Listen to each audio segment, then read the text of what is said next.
দুনিয়াতে যত অদ্ভুত অদ্ভুত প্রশ্ন সব আপনি মুসা আলাইহিস সালামের মাথা থেকে পাবেন। বিভিন্ন বিষয়ে আল্লাহরে প্রশ্ন করতেন। সাইয়েদনা মুসা আলাইহিস সালাম আল্লাহরে বললেন, আল্লাহ আপনি আমার এমন একটা জিকির শিখাইয়া দেন যে জিকিরটার শব্দ আপনি আর আমি ছাড়া কেউ জানবে না।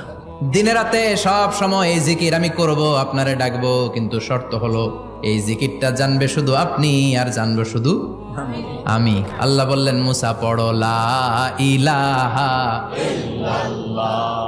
মুসা আলাইহিস সালাম কয়, মাবুদ এটা তো জাতীয় জিকির, সবাই জানে।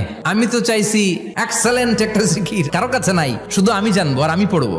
আল্লাহ বললেন, মুসা এই লা ইলাহাকে যদি এক পাল্লায় রেখে দাও, তাম বিশ্ব, 7 আকাশ 7 জমিনটারে তুলে যদি তুমি আরেক পাল্লায় রেখে দাও, লা রাজাহাত কাফাতু লা ইলাহা ইল্লাল্লাহ, মুহূর্তের মধ্যে লা ইলাহার পাল্লা ভারী হয়ে যাবে।